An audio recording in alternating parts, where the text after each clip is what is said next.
na sila'y lalaya, at sa mga bulag na sila'y makakakita. Isinugo ako upang palayain ang mga inaapi at upang ipahayag ang panahon ng pagliligtas ng Panginoon. Inirolyo ang kasulatan at isinauli niya sa tagapag-ingat at siya'y naupo. Nakatitig sa kanya ang lahat ng nasa sinagoga at sinabi niya sa kanila, ang kasulatang ito na inyong narinig ay natupad ngayon. Sa madaling salita, ang Espiritu ng Panginoon ay sumasa kay Jesus. Hinirang si Jesus ang Panginoong Diyos sa langit upang ipangaral sa mga mahihirap ang magandang balita. Ang Israelites, ang audience niya, ang tinutukoy na mahihirap. At maririnig nila mula kay Jesus ang magandang balita. Ang mga Israelites, ang audience, sila ang mga bihag na tinutukoy at sila'y palalayain ni Jesus. Bihag nino? Bihag ng ano? Paano palalayain ni Jesus? Ang mga Israelites, ang mga bulag na tinutukoy at sila'y makakakita dahil kay Jesus. Bulag saan? Bulag sa ano? Paano makakakita? Ang Israelites, ang mga inaapi at isinugo si Jesus upang sila'y palayain. So inaapi nino? Paano inaapi? Paano palalayain ni Jesus? Pag naunawa natin ito, mauunawa natin ang misyon ni Jesus. Ba't siya isinugo ng Ama? At hindi lang sa Israel, kundi sa lahat ng lahi at bayan na isa sa Israel sa ilalim ng mga batas ng Israel. Hinirang si Jesus upang ipahayag ang panahon ng pagliligtas ng Panginoon. Pagliligtas ni Jesus sa Israelites and by extension sa mga taong katulad, nakatulad, gumaya at pinagaya sa Israelites. Dapat sana sa Israelites lang siya magpapalaya, pero napakarami mga lahi sa mundo ang gumaya sa Israelites, kaya sila man ay tatablan na rin ang pagpapalaya na ito ni Jesus. Dahil kailangan na rin silang palayain mula sa mga gapos at kulungan na dapat sana yung Israel lang ang nakagapos at nakatali. Kasama ba tayo ngayon sa usapang ito? Kasama ba tayo sa mga mahihirap na dinalhan ni Jesus ng magandang balita, sa mga bihag na palalayain, sa mga bulag na bibigyan ng liwanag, sa mga inaapi na palalayain ni Jesus at ililigtas ni Jesus? Suriin natin yan ngayon din. Luke 4 sa pagpapatuloy. Pinuri siya ng lahat at humanga sila sa kanyang napakahusay na pananalita. Hindi ba ito ang anak ni Jose? Tanong nila. Kaya't sinabi ni Jesus, tiyak, nasasabihin niyo sa akin ng kasabihang ito, manggagamot, gamutin mo muna ang iyong sarili. Marahil sasabihin pa ninyo, gawin mo rin dito sa iyong sariling bayan ang mga nabalitaan naming ginawa mo sa Capernaum. Tandaan ninyo, walang propetang kinilala sa kanyang sariling bayan. Ngunit sinasabi ko sa inyo, maraming byuda sa Israel nung panahon ni Elisha, nang hindi umulan sa loob ng 3 kalahating taon at nagkaroon ng taggutom sa buong lupain. Subalit, hindi pinapunta si Elisha sa kanino man sa kanilang mga balo sa Israel, kundi sa isang byuda sa Sarepta sa lupain ng Sidon. In other words, ano sabi ni Jesus sa kanila? Ang audience niya, Israelites, mga hardcore Israelites.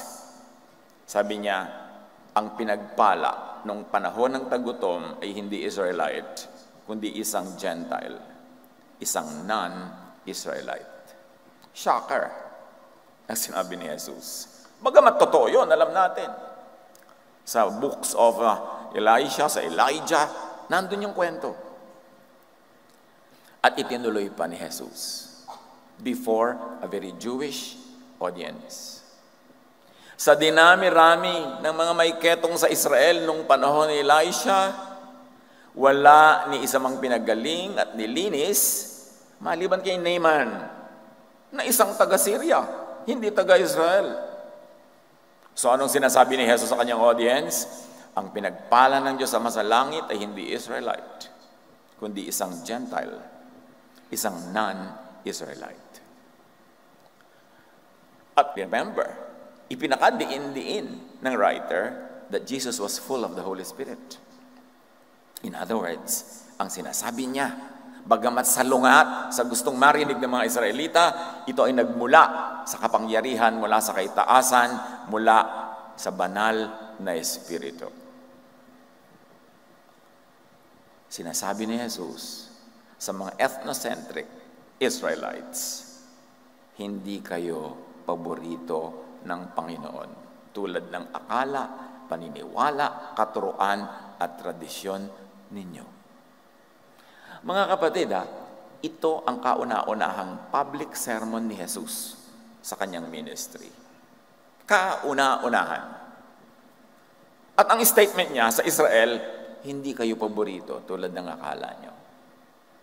This sets the tone for the ministry of Jesus to correct many mistakes of the Israelites about themselves, about their tradition, about their scriptures. Kasi yung scriptures sila ang nagsasabing sila ang paborito, sila ang nasa center of the universe, sila ang bukod tanging pinagpala. Pero dumating si Jesus full of the Holy Spirit para gibain yung napakatibay, napakatanda nilang paniniwala na yun. Inuga ni Jesus ang mga pundasyon. Tulad ng sinabi niya tungkol sa templo sa Jerusalem. Sabi niya, walang bato ni isa mang mananatili na nakapatong sa kapwa bato. Guguho ang templong yan. Hindi yan gustong marinig ng mga Israelites. Kaya nga nila pinatay si Jesus. The Holy Spirit, Jesus, deconstruct a major teaching of the Jewish scriptures about the Jews, about the Israelites. Walang handang makarinig noon, lalo noong oras na yon. Dahil sa mga ganitong paniniwala, sa very ethnocentric beliefs ninyo, kaya kayo matatawag na mahihirap. You are spiritually poor. Bulag, spiritually blind. Bihag, spiritual religious prisoners.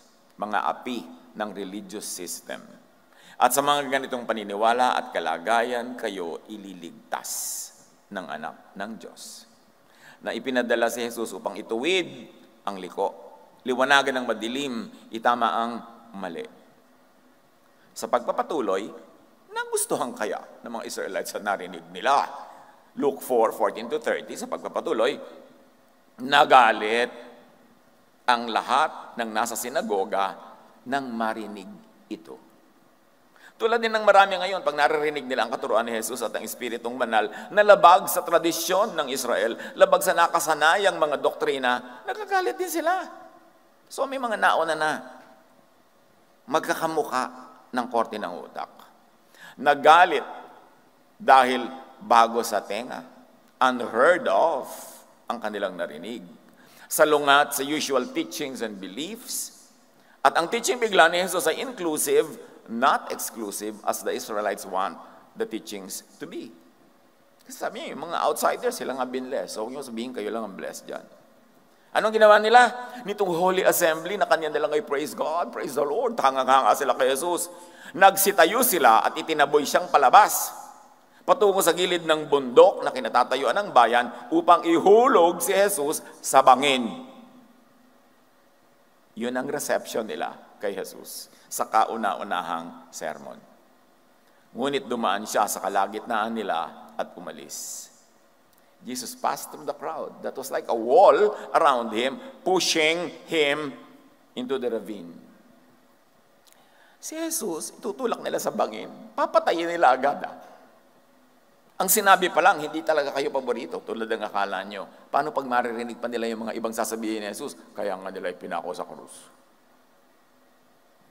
Unang public preaching ni Jesus. At yan ang pamagat ng ating pag-aaral ngayon. disturbing truth. Kung inaakala natin na dumating siya sa para pag-hele-hele ang mga tao, i-comfort-comfort, tadajing-tajing, we are wrong.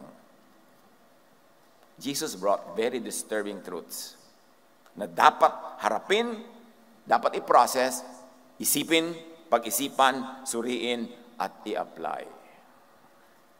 Panginoon naming Diyos, patuloy po kayong mangusap sa iyong mga anak. Patahimikin niyo po ang aming loob. Pagharian niyo kami ng inyong kapayapaan, kaliwanagan, karunungan. Mangusap kayo.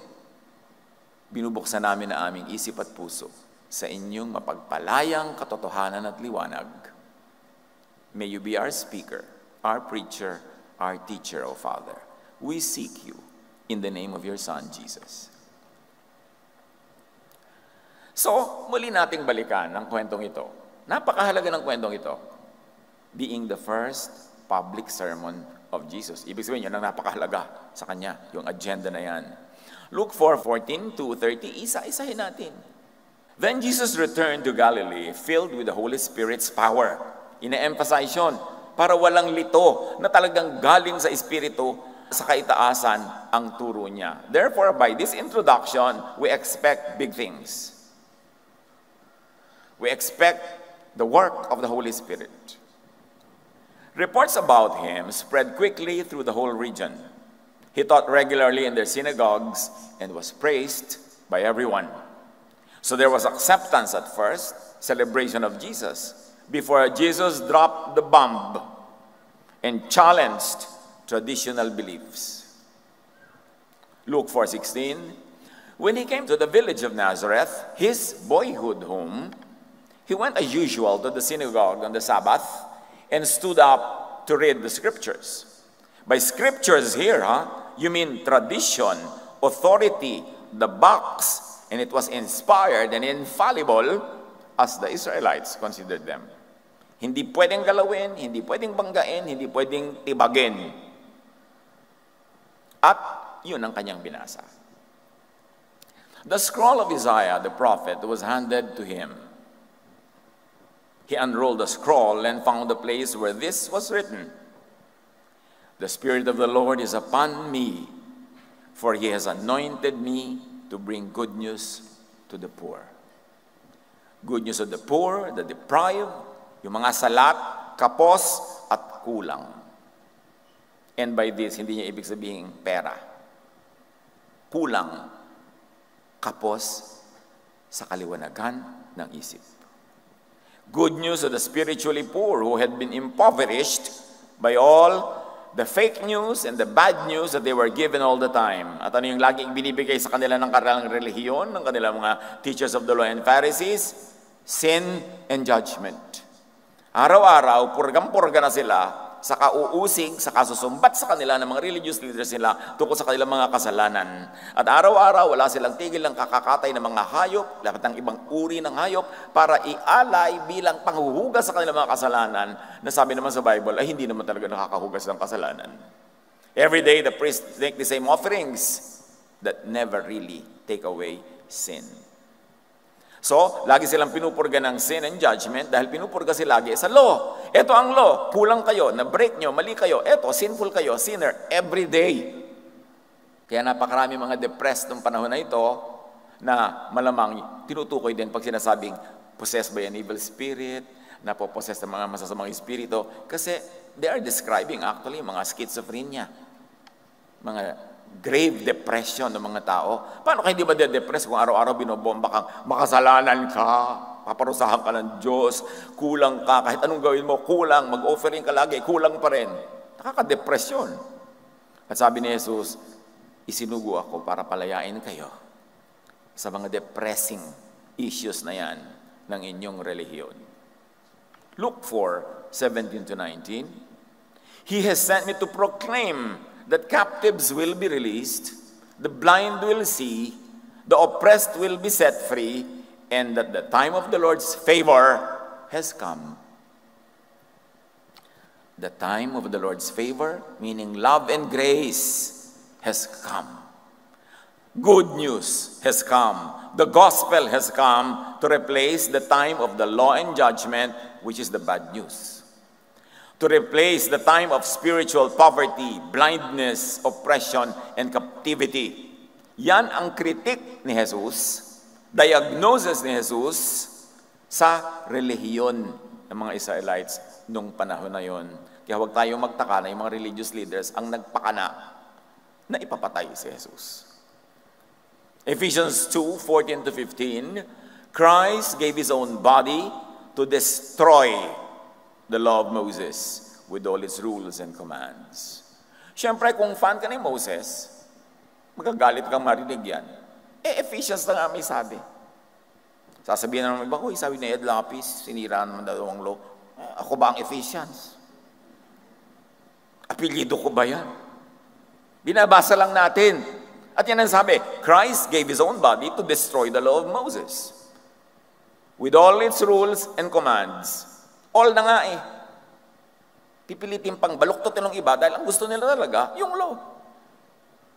Hindi nakatwiran ng umiiral, tigas na ng ulo. Romans 7:6, but the law no longer rules over us. Now we can serve God in a new way by obeying His Spirit, which is liberating, and not in the old way by obeying the written law, which is limiting.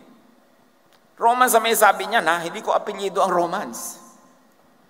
Sabi, hindi na tayo under the law.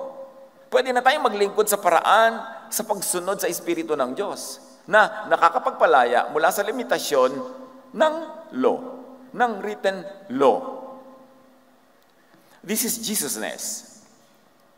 Jesusness takes people away from the law by the power of the Holy Spirit to bring them into rest, into peace with God. So, obey the Spirit, not the written law.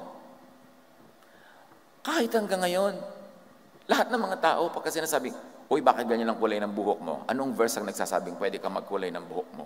Yung lahat ng gagawin nila, kailangan may verse na po nagpaibigay ng permiso. Sabi nga, we can now serve God, we can live our lives outside of this law and under the Spirit that sets free. Libre na ba tayong gumawa ng lahat ng mali? Pwede na tayong magwala, pwede na tayong maging kriminal, maging ganyan. Of course not, because may ibinigay na law si Jesus, love. Labing ba na magwala? Labing ba na pumatay ng tao? Labing ba na magnakaw? No. Pero, unlawful ba na kulayan mo yung buhok mo ng pula? Wala namang nagsasabi yung gano'n si Jesus. O, tsaka, nakakamatay ba ng kapwa yan? Nakakapagpahirap ba sa kanila unless inuutang mo sa kanila yung pampakulay? So, marami ng laws na actually inimbento ka ng tao, hindi kasama sa Jewish law eh. Pero dumami ang law ng church in the last 2,000 years, nadagdagan pa doon sa original laws ng Jews na pinalaya na nga ni Jesus sa mga tao doon. Tapos inimbento ang church ng ibang mga law. Kaya kung tutingnan mo, ang mga maraming Christian ngayon, katulad sila ng mga Jews nung panahon ni Jesus. Hindi sila malalaya, inaapi ng religion, kinokontrol, laging pinapagalitan, laging inuusig. Kaya relevant sa atin na pag-aralan ang kwentong ito.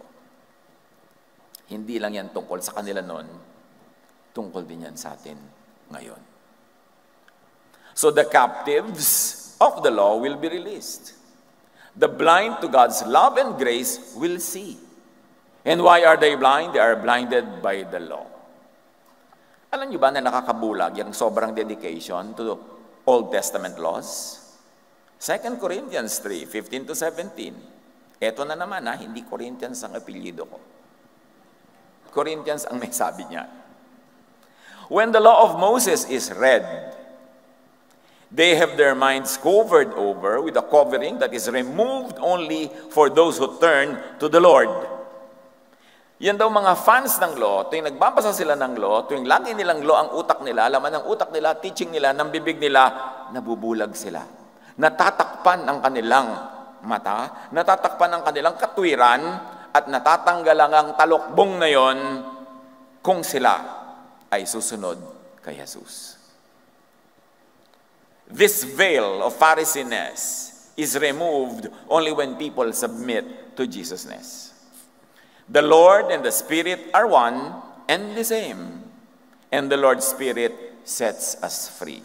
Free from what? From the law. Mosesness equals Phariseeness covers the mind. It blinds. 2 Corinthians 3:15-17 said that. Anybody who likes to argue, argue with 2 Corinthians. Makipag-argue kayo kay Paul.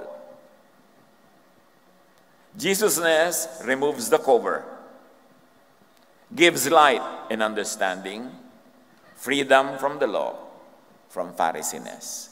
Bakit pa ulit-ulit tayo yan? Parang purga-purga na tayo dyan sa Jesusness, grace, love. Dapat talagang purgahin kasi 2,000 taon na patuloy na naging addict sa law, even the Christian church. Nag-backslide agad. Panahon pa ng mga apostles, from grace to the law. Nung paman. Kaya ang minana natin na church, na sinasabing Church of Jesus, 90% law. 90% ganyan ang mga pinag-uusapan. The blinded and the oppressed by the law will be set free. So, good news talaga. They will be saved from judgment. By faith in Jesus, by faith in the love of God through Jesus, by faith in the completeness and perfection of the sacrifice of Jesus for the forgiveness of sins. Lahat ng pwedeng ipataw sa lawbreaker, ipinataw na kay Jesus, inako ni Jesus ang ating lugar, kaya bakit pa tayo uli papatawa ng parusa? Double jeopardy yan in legal language. Naparusahan ka na for that sin, you cannot be punished anymore for the same sin. And when Jesus took all the punishment for the sins of the world, then the world is already exempted from that punishment. But of course, the Pharisees and the fans of the law will insist, hindi, may punishment ka pa rin. Binabaliwala mo yung sacrifice ni Jesus? Binabaliwala mo yung pananalig namin sa sacrifice ni Jesus at pagpapasakop kay Jesus para ipilit mo pa uli na magsasuffer na naman kami? Parusahan na naman. At yan ang nakatanim sa utak ng 99% ng mga dumadalo ng tinatawag na Christian churches. Kaya kailangang purgahin. Kailangang i-detox ng Jesusness. Kasi kung hindi mo papaulit-ulitin, paano mauunawa? Hindi naman madaling maintindihan yan sa first reading. Luke 4:20-21 sa pagpapatuloy. Walang katinag-tinag yung mga nakikinig sa kanya, tulad nyo ngayon. He rolled up the scroll, handed it back to the attendant, and sat down. All the eyes in the synagogue looked at him intently. Then he began to speak to them. All that, the scripture you've just heard, has been fulfilled this very day. Can you imagine that? Ang tagal-tagal nilang hinihintay yung maging totoo yung pangako na yon sa Isaiah, biglang sabi ni Jesus, ngayon na, now na. Now is the time of freedom. Now is the time of liberation.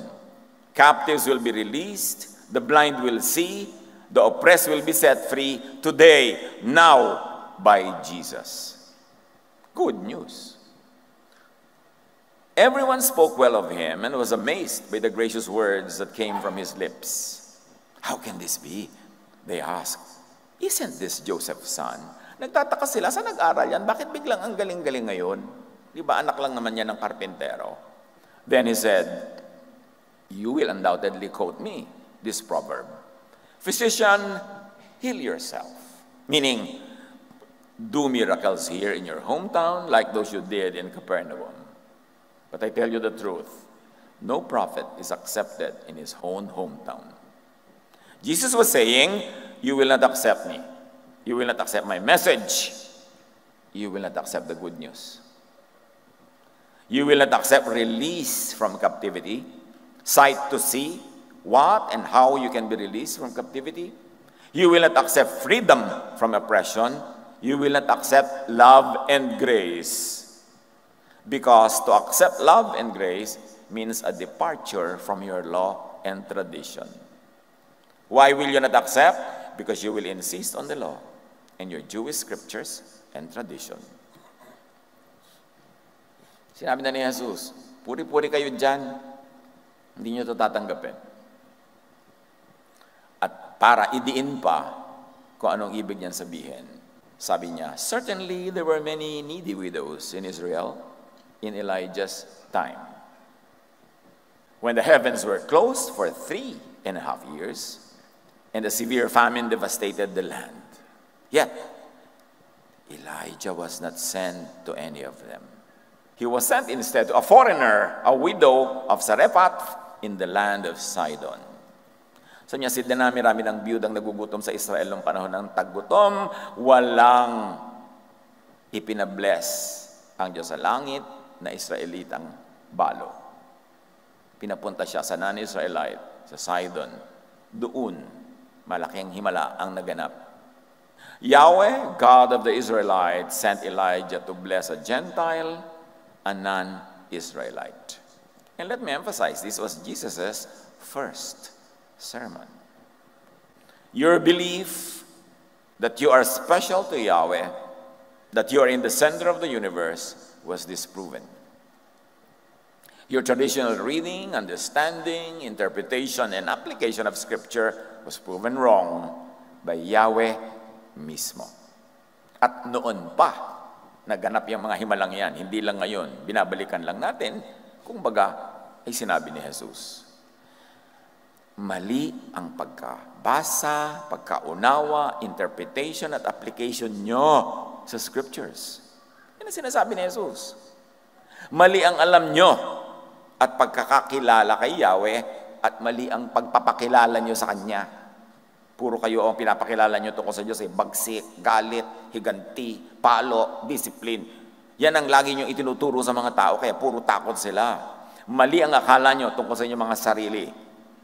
This is blindness. Blindness is prison and prison is poverty.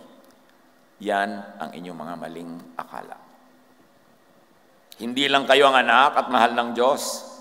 Hindi laging tama ang pangunawa nyo. Yan ang truth that sets free. Yung matanggap mong hindi laging tama ang pangunawa mo. Hindi laging tama ang iyong nakasanayan at hindi laging tama ang iyong tradisyon. Yan ang truth that should set free from cages of limiting truths. Pero para lumaya, dapat lumabas sa kahon ng traditional truth. Magbago ng isip. Mag-grow ang isip. At actually, yan yung unsaid sa message ni Jesus. Magbago kayo ng pag-iisip. Magbukas kayo ng mata. Maghunos dili kayo. Magpalit kayo ng paraan ng pag-iisip. Kaya sabi sa Romans 12:2, let God change the way you think. So yung ayaw na magbago ng isip, ayaw na magpalit ng dati niyang iniisip, hindi yun mababago ng Diyos. Kasi pag nagpabago tayo sa paraan ng pag-iisip, doon palang magbabago ang lahat ng kasunod sa ating buhay. Sinala ni Jesus, through His truth, through the Jesus filter, ang isang major belief ng mga Israelites. Isa lang yun, na sila ay paborito. Anong mga established beliefs natin ngayon ang pwedeng mali rin? Nakasanayan din natin dinig. Kaya inisip na natin yun na ang truth at hindi na yung pwedeng palitan, permanent na. Anong mga established beliefs din natin ang dapat ipa-review at ipasuri kay Jesus? Dapat salain sa Jesus filter. Anong Pharisees ngayon ang dapat salain sa Jesusness? Whenever we say Pharisees, it means being so stuck to the law, stuck to the legal interpretation and the legal application of the law, kahit ito ay very unloving, cruel, and ungodly na. Luke 4:27, and many in Israel, sa pagpapatuloy ni Jesus, had leprosy in the time of the prophet Elisha. The only one healed was Naaman, a Syrian, a non-Israelite. So dinagdagan pa ni Jesus ng halimbawa. Ipinakadiin-diin pa ni Jesus ang mensahe. Mali kayo, Israelites. It's a very disturbing truth. Mga kapatid, lahat ng katotohanan na makakapagpabago ng isip to a next level of growth ay laging disturbing. Ang katotohanan ay laging disturbing. Kasi dapat kawkawin ka, kailangan kalugin ka para magising ka mula sa iyong pagkakagupiling. You have to arise from your stupor and go to the next level of consciousness. And going to a higher level of consciousness entails leaving your nakasanayan comfort zone. So disturbing yon. At pagka-disturbing, ang akala agad ng iba, heresy. All major truths were heresies at first. Ano ba ibig sabihin ng heresy? Paglabas ka lang sa traditionally accepted truth. Hindi ibig sabihin ng heresy, wrong. Ibig sabihin lang, lumabas sa traditional definition of what truth is. Katulad nung si Galileo, katulad ng mga ibang mga scientists, nakulong yung mga yan dahil lang sinabi nila may gravity. May nagsabi, the earth is round. Ang turo ng church, flat. Ikinulong. Later on, sabi ng church, ay, excuse me, tama pala siya. Bilog nga pala ang earth. Sorry na lang, nakulong siya. Yun ang mga heresies. Hindi ko ibig sabihin pag heresy, wrong na agad. And it must be St. Thomas Aquinas who said this. It is foolish for a man to think that what he does not understand is wrong, or what he does not see does not exist. Hindi mo dapat huhusgahan agad ang isang ideya na mali dahil lang hindi mo kayang maintindihan. Do your homework. Stretch your brain. Stretch your tent curtains wide para mas marami magkasyang ideya. Hindi agad-agad sinasabing wrong dahil lang hindi mo kayang maintindihan. So disturbing truth yun. Captives kayo ng inyong kamalian, bulag kayo sa katotohanan, oppressed kayo ng inyong kamalian kasi ang dami nyo hindi magawa dahil bawal sa law nyo. Ang dami nyo hindi ma-enjoy dahil ipinagbabawal ng law nyo. Oppressed kayo ng inyong relihiyon. You must wake up to the reality na ang number one oppressor nyo are not the Roman colonizers but your temple. Oppressed kayo ng sarili at kapwa dahil sa inyong kamalian at kabulagan. At hanggang ngayon, gaano karami ang oppressed? Alam niyo kung bakit ganito na lang yung dibdib ko tungkol sa oppression na yan? Ang sangkaterba ko mga pamangkin sa Facebook, mga followers, nagpi-PM sa akin yan. They're telling me what's happening to them, what's happening in their churches, what's happening to their life. At napakaraming sobrang na-oppress dahil sa law na ini-implement ng mga churches nila. Napakaraming hindi makakilos, napakaraming kulong na kulong, taling-tali sa mga laws na sinabi na ni Jesus, pinapalaya ko na kayo dyan. Laws that were already destroyed by Jesus long ago, ini-implement pa rin ngayon. One of the reasons why bakit tayo merong palayo na day-by-day Jesus ministries at bakit hindi laging Christian ministries? Kasi yung word na Christian, sa katagalan, nandun pa uli yung mga law, nandun pa uli yung mga Pharisees, nandun na naman lahat yung makalaban ni Jesus under the category Christian. Kaya sinasala natin yung pure na lang na Jesusness in Christianity, ang gusto natin bigyan ng focus. For instance, there are only 52 Sundays in a year. O di 52 messages yun, kung every Sunday magmi-meet. Tapos, 40 Sundays pa, Leviticus pa talaga ituturo mo. Hindi mo pa talaga ituturo yung gospel sa si Jesus. Kaya inihiwalay natin kay Jesusness. Focus tayo doon kay Jesus. Why? Do we have to apologize for it? Isn't Jesus the Lord of Lords and King of Kings? Hindi ba, in the name of Jesus, every knee will bow and every tongue will confess that Jesus is Lord? So bakit tayo kailangan mag-apologize that we are focusing on Jesusness? Kailangan maintindihan natin yung ganyang mga bagay. At dahil oppressed kayo, kung masasabi lang ni Jesus in the way we are saying it now, dahil oppressed kayo, oppressors kayo ng sarili at kapwa rin dahil sa inyong kamalian. Siyempre, pag oppressed ka, mga oppressed ka rin. Ipapasa mo yung burden sa iba. At tulad ng sinabi ni Jesus, but you will not accept me and my message. You will not accept freedom from oppression, and you will not give freedom to yourselves and to others. Kaya kawawa ang mga relihiyoso na sumusunod sa Pharisees. Ma-oppress sila. Kahit pa 10 taon kang maglingkod ng kung ano-ano mga kabanalan, bla bla bla bla bla bla, minsan ka magkadupilas, magkamali at madapa, sila ang unang yuyurak sa'yo. Sila ang unang magtatakwil sa'yo. Sila ang unang magpapahiya sa'yo. Kasi nga, Pharisees, under the law, walang puso. O na-break mo ang law, dudurugin kita. Katulad ng babae who was caught in adultery. Sabi nila, according to the law of Moses, she must be stoned to death. Ano bang malay nila sa kalagayan ng babaeng ito? Wala na ba siyang naitirang pwedeng ibenta kundi ang kanyang natural resources? Dahil baka magugutom na siya o may mga anak siya, gutom na sila. Nauunawa ba nila ang kalagayan ng tao? Basta i-judge sila. Sabi ng law, batuhin yan. Wala kaming pakialam kung ba't niya ginagawa ang ginagawa niya. Ganun ang Pharisees. Alam nyo, hindi ipinabato ni Jesus. Once more, binangga, dinurog niya yung law to apply love. Of course, sabi naman niya sa babae, sin no more. Pero yun, hindi niya ipinahiya, hindi niya pinarusahan. Sabi niya, alam mo, ayusin mo na yung buhay mo para hindi ka kinakaladkad lagi ng mga Pharisees na yan. The loving God expressed in the love of Jesus. Of course, ano ba talaga ang content ng Jesus message? Sabi niya, ayaw niyo kayong mag-grow, mag-change of mind para matanggap niyo ang content ng aking message. The captives of the law and judgment will be released. The blind to spiritual truth will see. Alam niyo ang pinaka-blind sa spiritual truth? Yung mga relihiyoso. Kasi akala nila, alam na nila. So ayaw na nila makinig. The oppressed by the law and the teachers of the law and Pharisees, by the religious system, will be set free by Jesus. Now na, sabi niya, today, this that is written has happened. My first message is about this.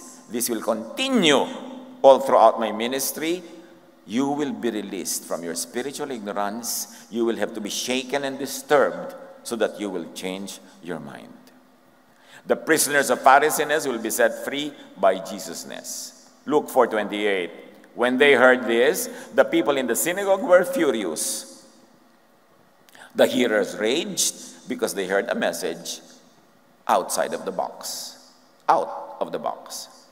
Out of their usual reading and interpretation of Scripture, outside of their theology and tradition. At maraming ganyan din ngayon. Oras na itinuro mo, kahit si Jesus ang may turo, kahit galing sa Gospels, kahit sinabi ng the Holy Spirit, pagka bumabangga sa tradition, sa law, ire-reject ka pa rin. What Jesus taught challenged their traditional beliefs, required them to rethink their carved-in-stone theology. What Jesus taught was new, out of the box, but it need not be wrong. What Jesus taught was kabaligtaran of what they had always thought they have known. What Jesus taught required them to change their minds and fine-tune their beliefs. So, what Jesus taught disturbed them. At ano ang response nila sa challenge na yun to their mind and to their belief? Violence, murder, yan ang alam ng Pharisees. Gusto nilang patayin si Jesus, nagsisimula pa lang yung ministry. Pag talagang pinakinggan, pinag-aralan, at inunawa ang mga out-of-the-box teachings ni Jesus, ano-ano ang challenges to our traditional beliefs? Mag-isip tayo mga kapatid. Mag-isip tayo. Marami sa atin, para ma-born again, para maka-join ng tinatawag na born-again churches, para maging Bible-based, marami sa atin umalis sa mga dating traditional religions natin. We paid a very high price. Nilagot natin ang mga connection natin sa marami nating kaibigan at kamag-anak na hindi approve sa ginawa nating religious decision. May mga nilagot pa ang mga relasyon nila sa mga nobyo, kung kani-kanino, dahil yun ang hinihingi ng bago nilang born-again faith. At syempre, dumami ang mga ino-offer mo. Dati, barya-barya lang inuhulog mo sa dumadaang bulsa. Ngayon, talagang tight and offer yun, di ba? Lumaki ang gastos. Lumaki ang sacrifice. Tanong, sulit ba? Sulit ba? Sa napakaraming nakipagkasira sa mga sarili nila mga kaibigan at kamag-anak, sa napakaraming mga seremonya sa mga simbahang inalisan na natin nung araw na hindi tayo umaaten kahit hindi libing sarili nating lola dahil ipinagbabawal ng mga Pharisees sa church natin. Sa dami ng mga kasal ng mga pinsa at kababata natin, hindi tayo dumalo dahil gagawin sa isang templong hindi na yun ang church natin ngayon. Sulit ba ang lahat ng yan? O napailalim lang tayo sa panibagong mga pahirap dahil ang mga naging amo mo ngayon, mga verse-throwing Pharisees, na hindi papahalagahan anumang katapatan mo at paglilingkod. Pag nagkamali ka, tatapakan ka. Sulit ba talaga? Ano-ano ang challenges to our traditional beliefs? Pagka hindi ka napunta kay Jesus, napunta ka sa Pharisees, sayang lang lahat. Of course, hindi sayang na nakakilala ka sa Panginoon, tumanggap ka sa Kanya ng kaligtasan, ng pagliligtas niya. Pero yung iba, outside of that, sulit ba? Maraming carry-over traditions and teachings from the Old Testament and even the New Testament times, plus invented teachings and traditions of the church in the last 2,000 years, ang un-Jesus. Kaya kailangan suriin. Ang daming policies na, anong kinalaman ni Jesus dyan? Anong kinalaman ni Jesus sa haba ng aking palda, sa isusuot ko? Anong kinalaman ni Jesus? Pati nga yung pagkain ng mga pinagbabawal ng mga Diyos o ng mga dugo ko, ano sinabi ni Jesus, it's not important what gets into the mouth, but what gets out of it. Pati yung sinabi ni Jesus na Sabbath was made for man, not man for the Sabbath. Ibig sabihin, ipagpahinga mo, enjoyin mo. Tapos uubusin ng born-again church mo mula umaga hanggang gabi yung buong Sabbath day, wala kang rest. Sulit ba? Ano-ano ang carved in stone theologies na kailangang i-rethink, i-review? Christian ba talaga ay ibig sabihin ay into Jesus or into Jesus and everyone else? Kaya nakakalito. Ano ang madidiscover na new, out-of-the-box realities?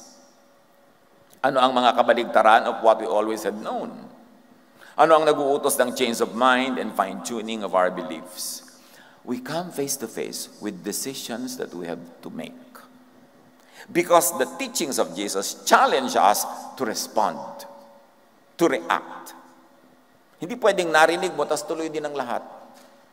After all, why would Jesus have to come if only to keep things as they are and as they had always been?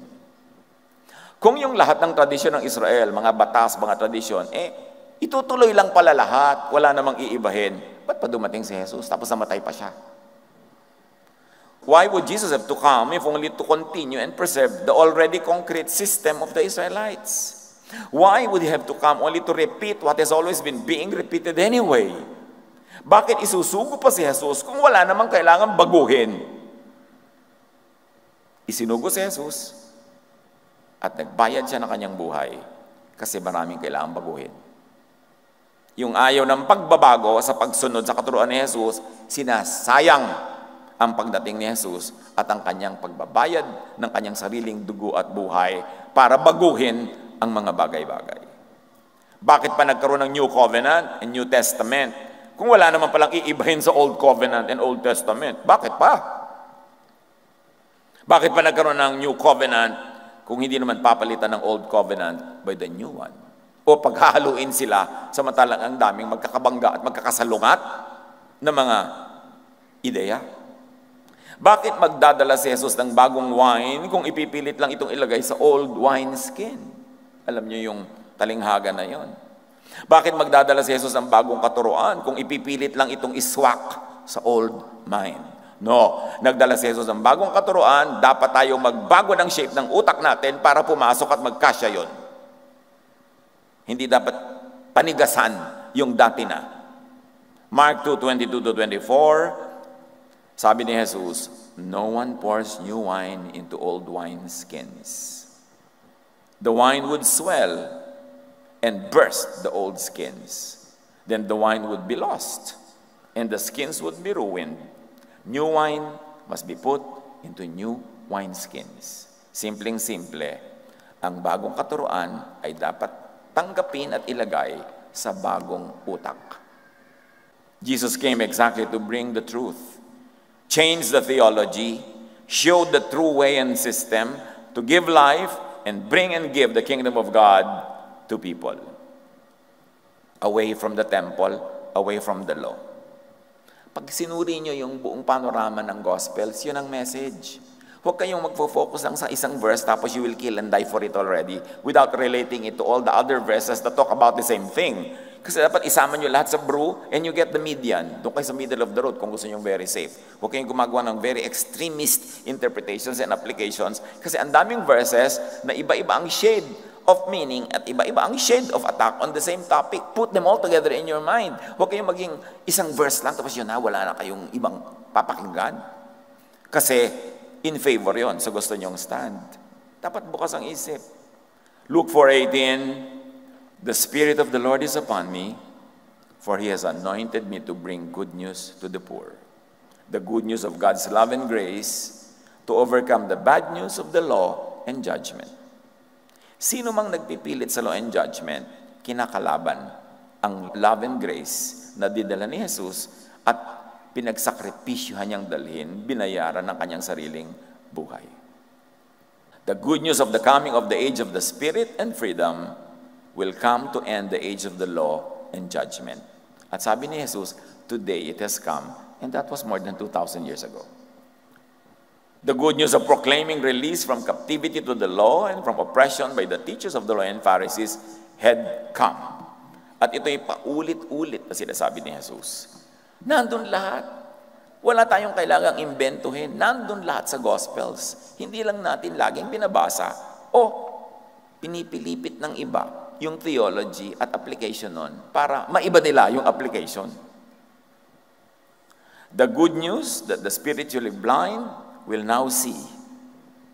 So, ibig sabihin, blind pala sila all along. Kasi sabi ni Jesus, the blind will see, and you are blind. The good news that the time of the Lord's favor for Israel and all peoples under the law has come. Talagang kakaiba, baligtad sa tradisyon, ang teaching ni Jesus. Jesus came to fulfill the law not by simply repeating it as is, but by reinterpreting, updating, modifying, changing, and even destroying it, according to what we have already read. Yung iba kasi isasapilit nila, but Jesus came to fulfill the law. Yes, He did. But He fulfilled it by reinterpreting, by updating, modifying, changing, and even destroying it. Hindi niya ni-repeat verbatim as is. Kasi kung uulitin lang niya verbatim as is, ba't pa siya dumating? Nandun na yung scripture. Nandun na yung scripture ng mga Jew. It was imperative that the hard-headed, blind, dogmatic Israelites change their minds and beliefs.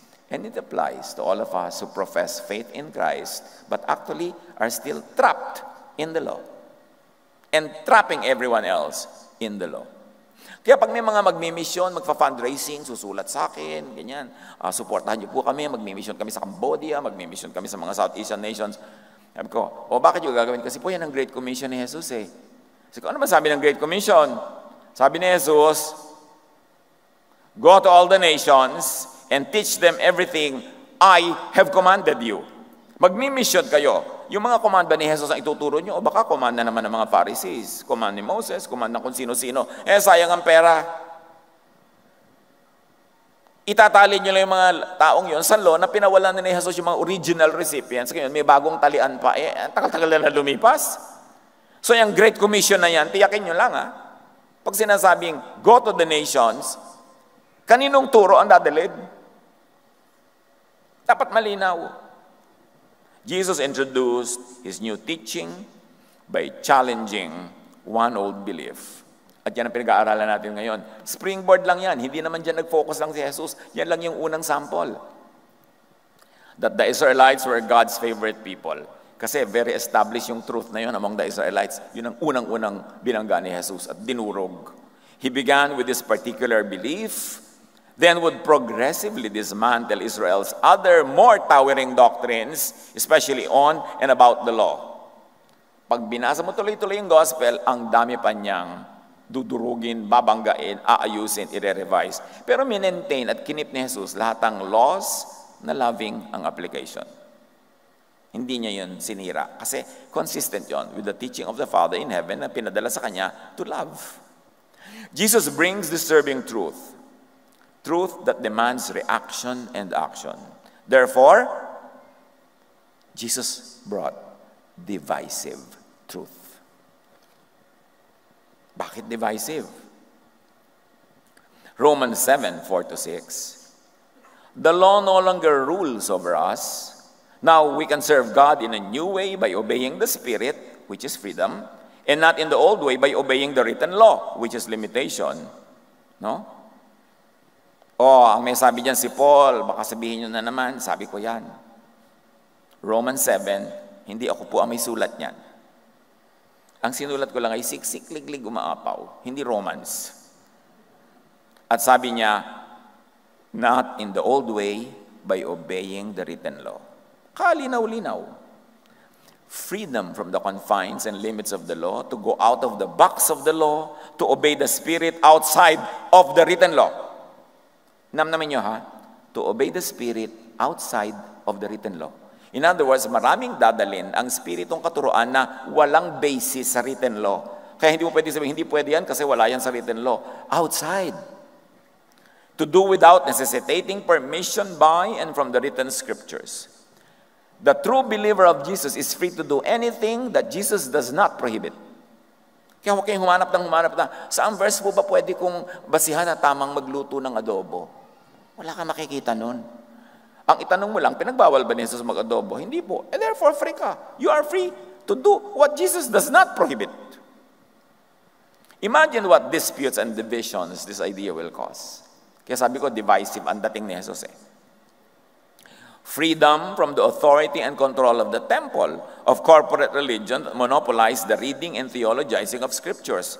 Can you imagine how divisive that will be?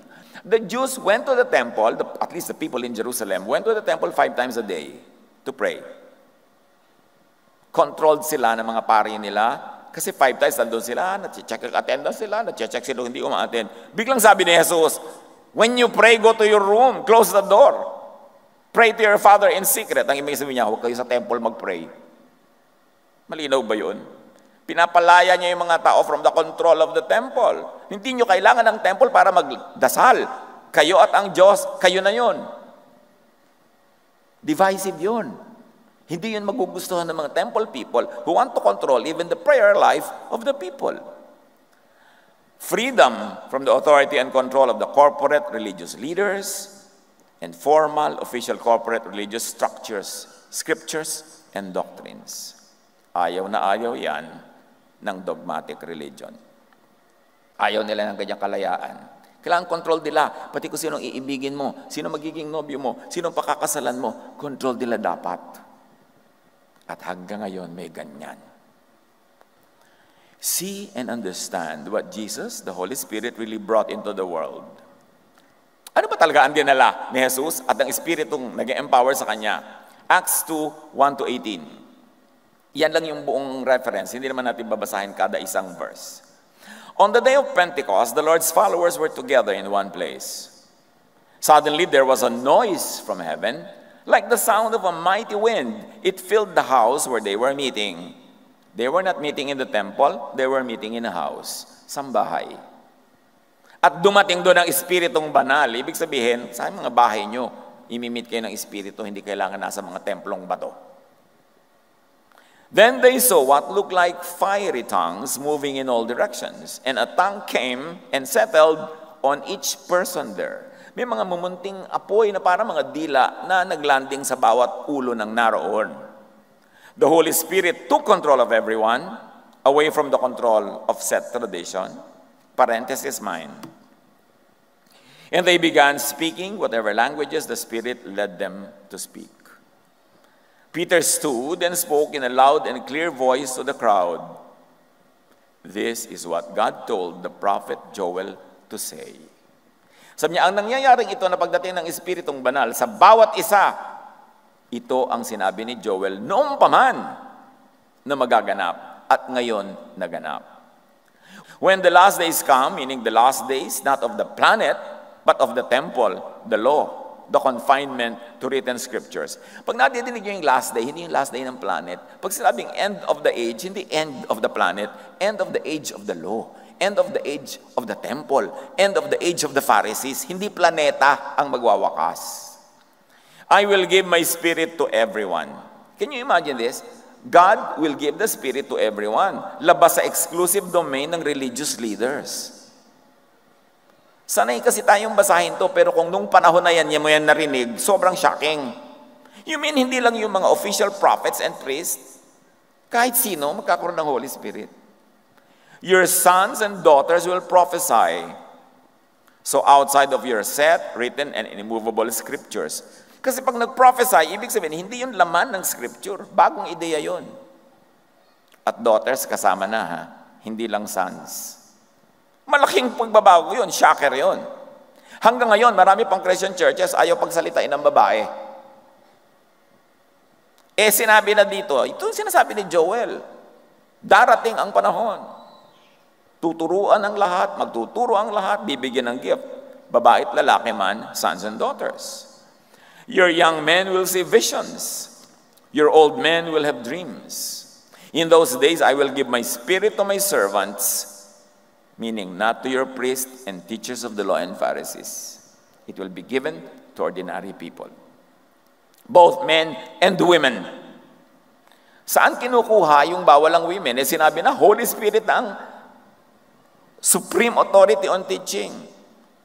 Pinrophesy na ni Joel, both men and women will prophesy, meaning will teach, will preach. Tapos, binabawalan ng iba. Kasi sabi ng ibang disciples, bawal ang women. So, kasi ba talagang dapat mong pakinggan? Yung mga disciples o si Jesus at ang Holy Spirit? Kaya nga, ginagawa natin Jesus Ministries. Kasi sa Christian Ministries, lahat ng mga ibang teacher, nandun din, bida rin. Kaya kailangan mong salain kung alin ang bibigyan mo ng halaga at diin. At sabi, and they will prophesy. You know what? Jesus shocks. Shocker talaga yan nung unang marinig. Tapos sabi pa niya sa Matthew 18:20, whenever 2 or 3 of you come together in my name, or as my followers, I am there with you. So sabi niya, kung may dalawa sa inyo, nagkakasundo, naniniwala kayo sa akin, and you come together, you want to sing, you want to worship, you want to study together, kasama niyo ako, may church, kahit wala sa temple. Kahit hindi authorized man kung sino-sinong bishop dyan, kahit hindi authorized sa mga religious leaders at mga kung ano-ano. Sabi niya, pag nandiyan kayo, dalawa o more, naniniwala sa akin, nandun ako, kasama niyo ako, may church. Di ba shocker yun? Nawawala ng control yung mga religious systems. The body of believers, the church will be released from the franchise of the temple and big religion. From authority, from exclusivity. Kasi ang gusto niya mga dogmatic people, exclusive. Tayo lang ang ligtas, tayo lang ang mahal ng Diyos, tayo lang ang pakakasalan ni Jesus, tayo lang, iba puwera. No. Sabi niya, pag may 2 or 3, nandyan ako. Hindi niyo kailangan ng authorization from your fellow humans. Nandyan ako. Nandyan ang Holy Spirit. Imagine what disputes and division this teaching will cause. Romans 6:14, sin will no longer be your master. For you no longer live under the requirements of the law. Instead, you live under the freedom of God's grace. Pag sinabing sin will no longer be your master, hindi lang ibig sabihin na hindi ka na magkakasala. In fact, hindi yun ang ibig sabihin nun. Kundi, hindi ka na laging ma-oppress with the fear, with the issue, with the topic of sin. Marami pang ibang dapat pag-usapan at gawin sa buhay. Hindi laging mag-usigan, magparusahan, magbatuhan. Imagine what disputes and division this will cause. Sin should no longer be the issue and the topic. Hindi ibig sabihin, mag-sin ka. Maling application yon. Ibig sabihin, huwag lagi yan ang isipin mo. Focus on God's love, on God's goodness. Do what you can to do what you can do best. Avoid mistakes, but you cannot avoid 100% of the time. So pag may mistake ka, charge it to the love of God, charge it to Jesus. Don't abuse it. Huwag kang mabuhay intentionally sa kasalanan. Just do your best and leave the rest to Jesus, to God's grace. Yun ang ibig sabihin nun. Minamali naman nung iba, akala nila pag nagtuturo ng grace, ibig sabihin, sige, humarurot ka, maglakad kang hubad sa mundong ibabaw, at gawin mo lahat ang kabalbalan sa mundo. Sobra namang pagtutwist yun ng teaching. Romans 6:14, don't let sin keep ruling your lives. You are ruled by God's undeserved grace and not by the law. Ang interpretation na naman dyan ng mga Pharisees, so don't let sin rule your life is, huwag kang magkakasala kahit kailan, don't break the law, be morally perfect. No, ang ibig sabihin, kasi may kasunod buti na lang may kasunod. You are ruled by God's undeserved grace and not by the law. Ibig sabihin, huwag mong gawing amo yung sin, fear of sin, concept of sin, kasi ang amo mo, God, who gives you grace.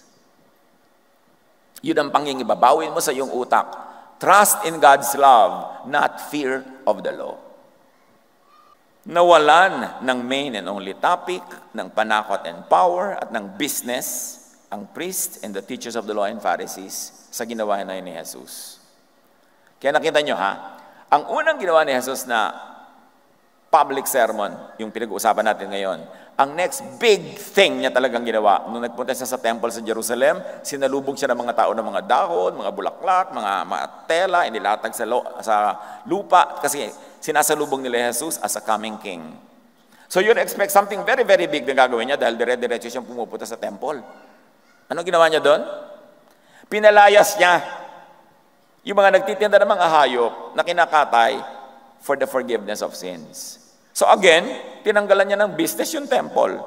Tinanggalan niya ng sobrang pananalig sa dugo ng mga hayop at sa sobrang takot sa kasalanan, at dahil doon, bigay sila ng bigay ng offering. Ang laki ng budget ng mga pamilya noon, napupunta sa offering. Wala na silang nakakain, dinadala nila lahat doon sa temple, sinusunog doon at kinakain ng mga priests. Tingnan niyo yung mga acts ni Jesus. Puro pagpapalaya sa tao from religion. So, nawalan sila ng business. At pag itinuro yan today, pati ang mga kampo nila today, mawawalan ng business. Love and grace, the Son of God, the Holy Spirit, completely saves from fear. 1 John 4:16 to 17. We know how much God loves us, and we have put our trust in His love. Namnamin nyo, we have put our trust in His love, not in our performance, not in our works. Tahimik ang loob natin, payapa tayo, haharap tayo sa Diyos. Ang pinagtitiwalaan natin, yung pag-ibig niya sa atin, yung kanyang grasya, yung kanyang undeserved grace. Hindi yung performance natin to obey all the law. Pag doon ka nagtiwala, doon ka lang magkakaroon ng kapayapaan. Pero habang under the law ka, hindi ka matatahimik kasi araw-araw nabe-break mo yan eh. At hindi ka rin magpapatahimik ng kapwa. Not in the law, not in our obedience to the law, but in the love of God. God is love, sa pagpapatuloy ng 1 John 4, and all who live in love, live in God, and God lives in them. Tingnan nyo yung play with words. God is love. All who live in love, live in God, because God is love. God, through Jesus, saves, because God is loving. So if you are living in love and under love, you are saved. Because it is the love of God who saves you. That saves you. And your faith and belief in God, and you believe in God's love. Therefore, that faith in God's love, that faith in the ministry of Jesus, that faith in the sacrifice of Jesus, is love, and it saves. Hindi siya mahirap maintindihan kung talaga lang pag-iisipan. And as we live in God, our love grows more perfect. Napapractice habang umiibig ka sa Diyos, nakikipag-ibigan sa Diyos at sa kapwa, nas nape-perfect yung love. So we will not be afraid on the day of judgment, but we can face Him with confidence because we live like Jesus, loving here in this world. Such love has no fear because perfect love expels all fear. If we are afraid, it is for fear of punishment. And this shows that we have not fully experienced His perfect love. Pagka daw talagang naranasan mo na ang pag-ibig ng Diyos, wala ka ng fear. Kasi alam mo na mahal ka ng Diyos, ano man ang mangyari, mahal ka rin ng Diyos. Pero pag lagi ka pa rin takot at nananakot, isa lang ibig sabihin nun, hindi mo pa alam ang pag-ibig ng Diyos. Hindi mo pa nararanasan. Wala pa sa'yo. You cannot give what you do not have. So, napaka-importante. Pag takot pa sa judgment, hindi pa nauunawaan, hindi pa alam ang God's love. Hindi naintindihan ang grace. 1 John 4:18, a real love for others will chase those worries away. The thought of being punished is what makes us afraid. It shows we have not really learned to love. Pag takot ka pa sa kaparusahan, hindi mo palang nauunawa pa ang ibig sabihin ng pag-ibig ng Diyos. Parang pagtakot ka sa kaparusahan ng magulang, hindi mo naintindihan ang kanyang pag-ibig. Tingnan niyo yung istorya na binigay ni Jesus bilang patunay kung gaano ka maibigin ng Ama sa langit, the story of the so-called prodigal son. Nagwaldas yung prodigal son, nagwala, ginastos lahat ng pera, naglayas. Tapos sabi niya, nagugutom na ako dito, makauwi na lang sa tatay ko, kahit gawin na lang niya akong katulong, pwede na, at least makakakain ako. So umuwi, expecting punishment, expecting discipline. Malayo pa siya, natanaw na nung ama. Ibig sabihin, lagi nakatanaw yung ama doon sa direksyon kung siya umalis at inaantay niyang bumalik.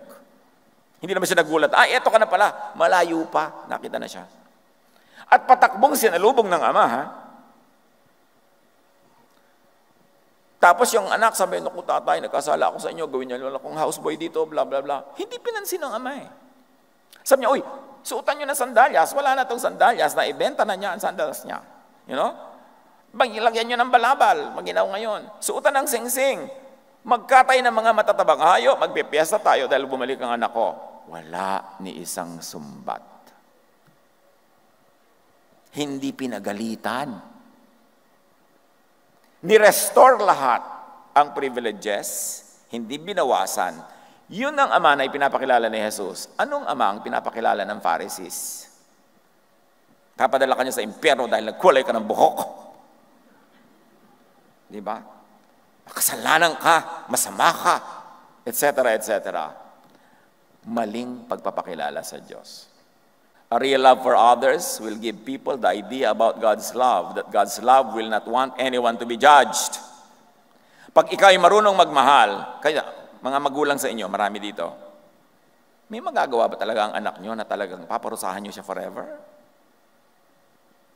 Sabi ni Jesus, kayo na mga makasalanang tao, marunong kayo magbigay ng mabubuting bagay sa inyong mga anak, ganun, higit pa doon ang Ama sa langit.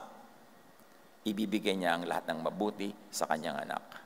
Sino ang gustong magbigay ng judgment sa nagkukulang? Sino ang gustong magbigay ng parusa? Yung mga hindi alam ang ibig sabihin ng love. Hindi pa nakaka-experience ng love, so hindi nila kayang maintindihan kung gaano kalawak, kataas ang pag-ibig ng Diyos.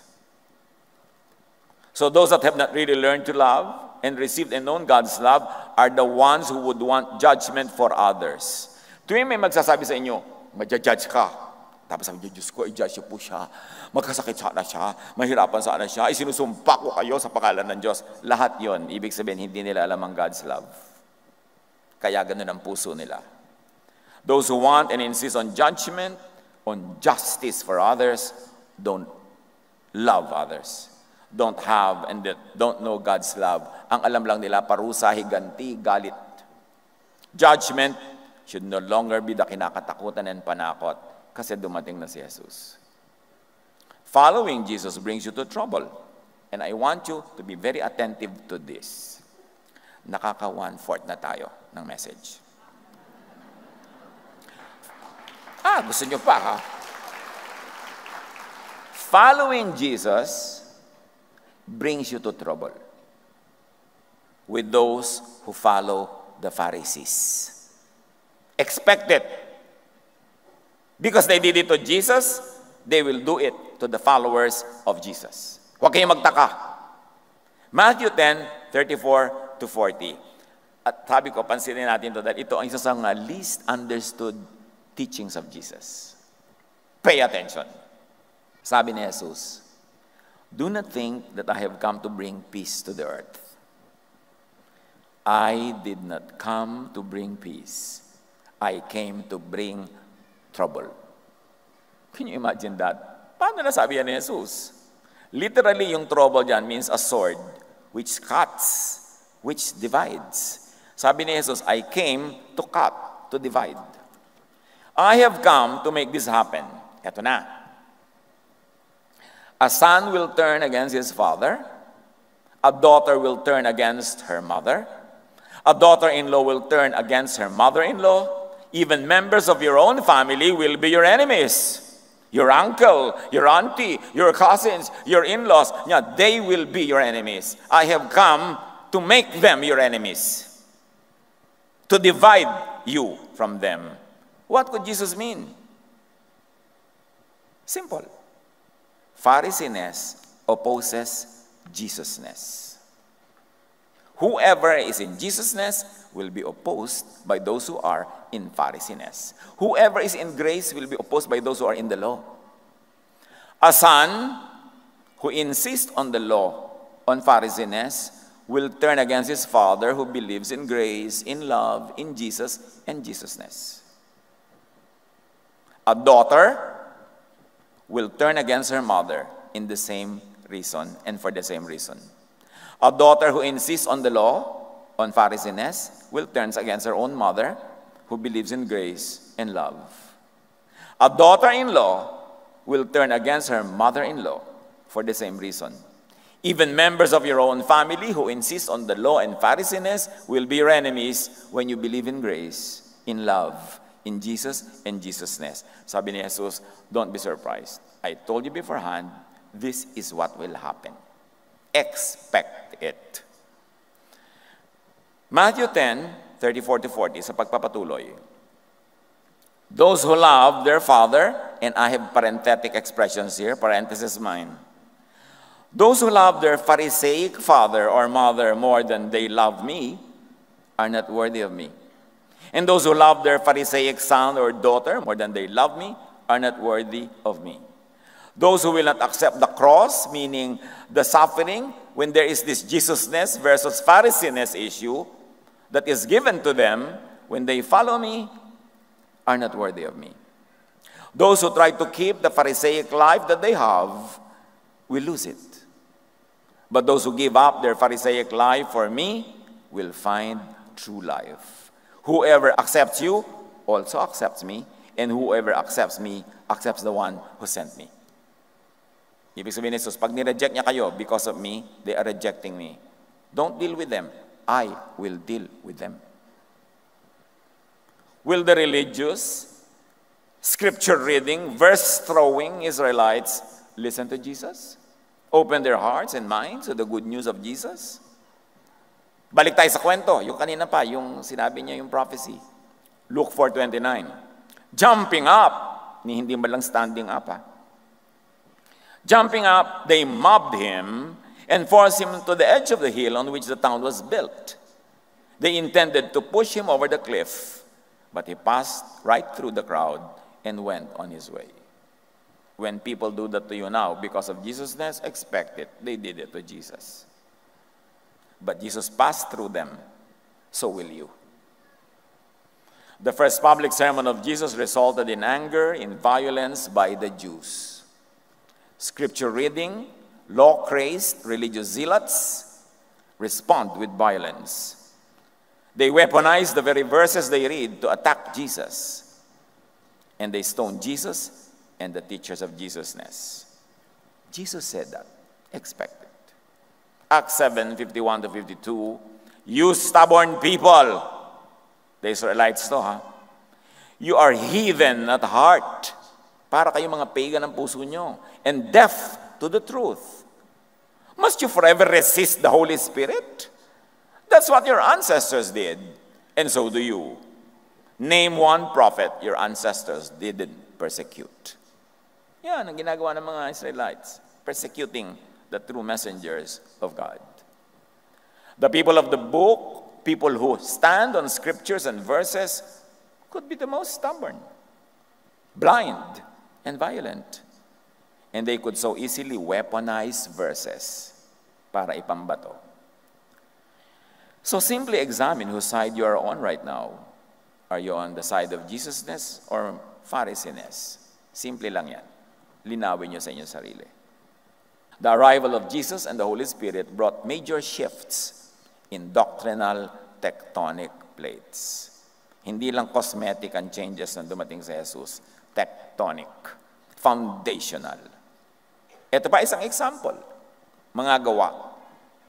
Acts 10:9-48. Si Pedro na may umakyat sa bubungan upang manalangin. Nagkaroon siya ng isang pangitain. Nabuksan ang langit at nakita niyang ibinababa sa lupa ang isang parang malaking kumot na nakabitin sa 4 na sulok. Use your imagination. Parang may isang kumot nakabitin sa 4 na sulok ibinababa mula sa langit. Naroon sa kumot ang lahat ng uri ng hayop. Mga lumalakad, gumagapang, at lumilipad. In other words, mga unclean, bawal kainin, sabi ng Jewish scriptures, ang mga hayop na ito. Kasama ng mga hito, mga alamang, mga sugpo, Kasama na dyan ang mga baboy, mga pork, at kung ano-ano pa dyan, no, ham, bacon, bla bla bla. Narinig niya ang isang tinig. Pedro, tumindig ka, magkatay ka at kumain. Ngunit sumagot si Pedro, hindi ko po magagawa yan, Panginoon. Kailan may hindi ako kumain ng anumang marumi o di karapat dapat kainin. So the voice from heaven, the voice of God, the voice of the messenger of God, the voice of the Spirit of God, saying, Pedro, kainin mo itong mga to. Sabi niya, ay naku, hindi po. Bawal yan sa scripture. Hindi ko pwede kainin ng anuman dyan kasi marumi. Sabi ng scripture namin. So according to the Jewish scriptures, according to the law, marumi. Muli niyang narinig ang tinig. Huwag mong ituring na marumi ang nililinis na ng Diyos. So, binago na ang status at ordinance about foods. Obviously. Tama. Pero hindi pa nire-revise yung scripture nila. At yung scripture nila ang nakatanim sa utak nitong si Pedro, kasi sabi niya, hindi ko po kayo masusunod kahit ang boses galing sa langit. Kasi ipinagbabawal yan ng aming tradisyon at ng aming scripture. 3 ulit na nangyari ito. For sureness and emphasis. Alam niyo sa Bible, pag inulit 3, ibig sabihin nun, masyadong madiin. Kayong holy, holy, holy. Hindi ganun ang pagsasabi noon sa kanilang original language. Sa atin yung parang saksakan ng holy. Ganun yun. Inuulit nila 3 times. So 3 ulit na nangyari ito. At pagkatapos ay kaagad na iniakyat sa langit ang kumot na yon. Tama na ang 3 beses. Susunod ka o hindi? At nagsalita si Pedro.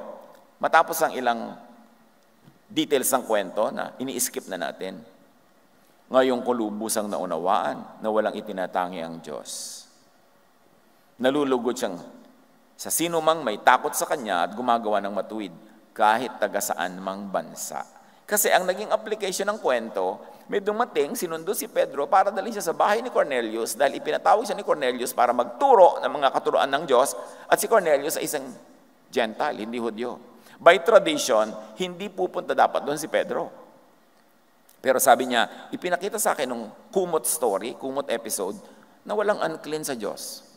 At kung walang unclean animals, therefore walang unclean tao, therefore hindi unclean ang mga Gentiles, therefore pwede ako makisalamuha. Nagsasalita pa si Pedro nang bumaba ang Espiritu Santo sa lahat ng mga nakikinig. Ito, nagpunta na siya doon sa bahay ni Cornelius. Namangha ang mga mananampalatayang Hudyo na kasama ni Pedro sapagkat ibinigay din sa mga hentil ang kaloob ng Espiritu Santo. This is a big going out of the box. Narinig nila ang mga ito na nagsasalita sa iba't ibang wika at nagpupuri sa Diyos. Kaya't sinabi ni Pedro, tulad natin, sila'y pinagkalooban din ng Espiritu Santo.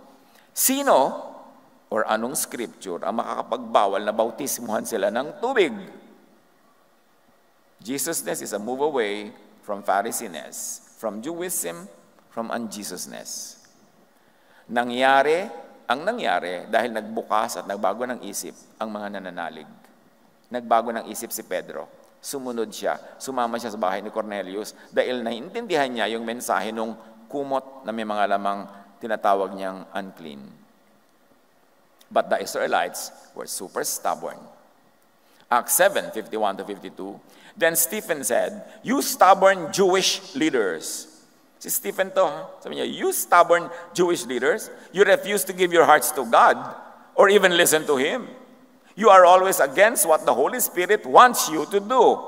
That's how your ancestors were, and you are just like them. They persecuted every prophet who ever lived." Balik tayo sa Luke 4:21. Then he began to speak to them. The scripture you've just heard has been fulfilled this very day. Ang kasulatang ito na inyong narinig ay natupad ngayon. And that was more than 2,000 years ago. Natupad na. Pero naudlot, maagang-maaga pa lang, naudlot na makalaya ang mga Israelites from the law. Acts 15:5-20. But some Pharisees had become followers of the Lord. Kita niyo, may mga Pharisees na nag-join sa church. Mga Christian sila. Ang tawag nila, yung Pharisees. They stood up and said, "Gentiles who have faith in the Lord must be circumcised and told to obey the law of Moses." Backsliding agad. Maagang-maaga pa, ibinabalik na nila sa law yung mga tao, pati yung mga Gentiles na kahit kailan naman hindi naging under the law. Pero nagiging follower ni Jesus, sabi niya, kailangan maging followers sila ng law of Moses. The apostles and the church leaders met to discuss this problem about Gentiles. They had talked it over for a long time when Peter got up and said, "Now, why are you trying to make God angry by placing a heavy burden on these followers?" Bakit natin ipapataw sa kanila ang law? This burden was too heavy for us and our ancestors. Kahit tayo, ang mga ninuno natin, hindi natin nasunod. Tapos ngayon, ipapataw natin sa mga Gentiles who were not even under the law. So, dapat lang na ipailalim sila sa Pharisees. But we believe that we will be saved by the gift of undeserved grace, sabi ni Peter, from our Lord Jesus Christ, just as the Gentiles are. So para kay Peter, grace alone. Eto ngayon, si James, nagsalita. May meeting kasi. After they had finished speaking, James said, "I don't think we should place burdens on the Gentiles who are turning to God." So sabi niya, huwag daw bigyan ng burden. "We should simply write and tell them not to eat anything that has been offered to idols." Burden yun. Because it's in the Leviticus, in the law. Works yun. So burden actually, sabi pa niya, we should not give them a burden, pero actually, bibigyan niya ng Leviticus laws. They should be told not to eat the meat of any animal that has been strangled or what still has blood in it. Still, it's from Leviticus, from the law, from works, another burden. They must also not commit any terrible sexual sins. The sexual sins defined in Leviticus, in the law, which, when you apply to the time of Jesus, were the kind of sexual sins that were committed in the temple in pagan worship. So, pasok law. That early, pumasok uli yung law. Maaga pa lang, nag-backslide na ang Christianity into Pharisees. Ito ngayon yung tanong.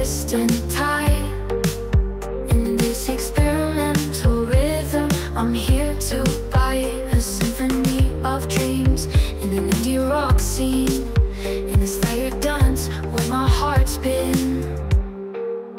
Oh, I'm lost in the music, in this simply dream, with a classic tune that I can't quite see. Lay a female voice in the alt rock light, in this haunting song where dreams ignite.